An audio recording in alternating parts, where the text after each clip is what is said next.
Hello, today I will show you how to link or unlink Google Assistant to your power button on OPPO A79.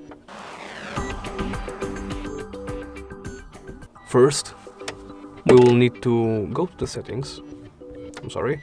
Go to the settings. Then go down and into additional settings. Then into power button. Press and hold the power button.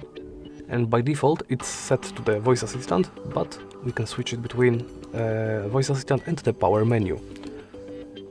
So when it is switched to the voice assistant, when we hold down the power button,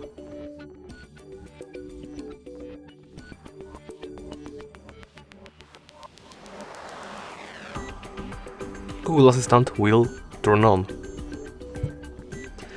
Now, that's it. Thank you for watching, and please remember to comment, like and subscribe.